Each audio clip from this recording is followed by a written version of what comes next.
கல்யாணம் பண்ணக்கூடிய பெண்ணுக்கு வந்து திருமணம் பண்றாங்க நகை போடணும். அப்ப அவங்க எப்படி யோசிக்கணும்? வரக்கூடிய நாட்களில் எவ்வளவு வரைக்கும் அந்த தங்கத்தோட விலை ஏற்றம் இருக்குன்னு நினைக்கிறீங்க? சிம்பிளா நான் உங்களுக்கு இப்படியே சொல்றேன். ஒரு அக்ஷய தீர்த்தியும் பார்த்தீங்கன்னா அது முந்தின அக்ஷய தீர்த்தியோட நம்ம வந்துட்டு ஒப்பிட்டு பார்க்கும்போது 6000 முதல் 9000 ரூபாய் ஒரு சவரனுக்கு வந்து ஒரு அக்ஷய தீர்த்தியும் கூடுதலாக நம்ம பார்த்துட்டு வரோம்.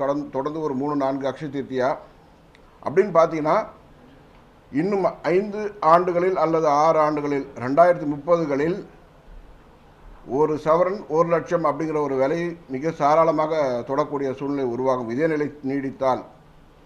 ஏன்னா நீங்கள் தொடர்ந்து பாருங்கள், ஒரு 4 அக்ஷய தீர்த்தியா ஒரு அக்ஷய தீர்த்திக்கும் 6 முதல் 9000 ரூபாய் ஒரு சவனுக்கு கூடுதலாக விற்பனையாகுது. கடந்த அக்ஷய தீர்த்தி இப்போ பார்த்தீங்கன்னா ஏற்கனவே 9000 ரூபாய் கூடுதல். அது முந்தின அக்ஷய தீர்த்தி பார்த்தீங்கன்னா 6000 ரூபாய் கூடுதல்.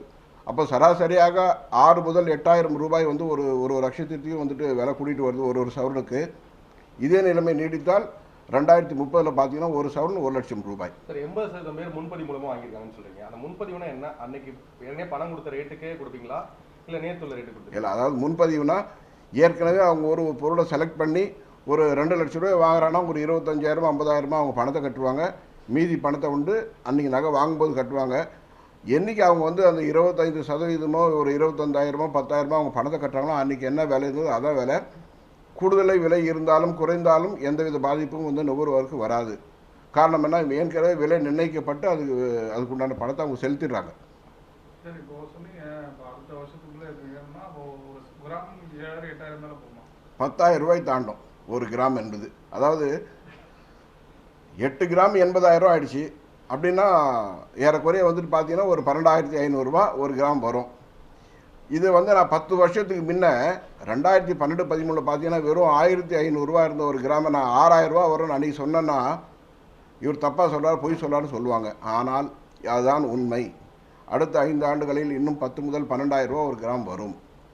அப்போ சாதாரண மக்கள் பயன்படுத்த முடியாத எட்டாவது தூரத்துக்கு போயிருமா சார் தங்கம்? தங்கத்துடைய விலை எந்த விலையும் மக்களுக்கு எட்டாத தூரத்தில் இல்லவே இல்லை.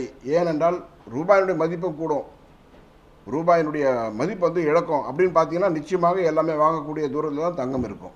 அப்போ உங்கள் காட்டில் தான் மழை? இல்லை இல்லை இல்லை இல்லை இல்லை இல்லை இல்லை இல்லை என்கிட்ட வரும்.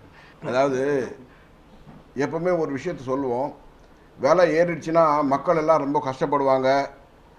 மக்கள் எப்படி வாங்குவாங்கன்னு. வாங்க போகிறவங்க எவ்வளோ வாங்க போகிறாங்க?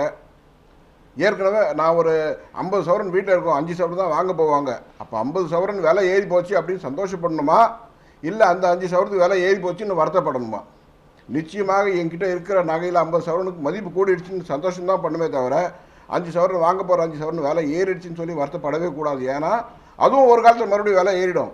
அதனால் அதை பற்றி வருத்தமே வேண்டாம். புதுசாக கல்யாணம் பண்ணக்கூடிய பெண்ணுக்கு வந்து திருமணம் பண்ணுறாங்க நகை போடணும். அப்போ அவங்க எப்படி யோசிக்கணும்? ஏற்கனவே 50 சவரன் வீட்டில் இருக்குல்ல, அதாவது இல்லாதவங்கன்ற இல்லவே இல்லை, இல்லவே இல்லை, இல்லாதவங்க அப்படிங்கிற ஒரு வார்த்தையே கிடையாது. எல்லார்ட்டையுமே இருக்கு, அவங்க தகுதிக்கு ஏற்ப மாதிரி வச்சிருக்காங்க, அவ்வளவுதான்.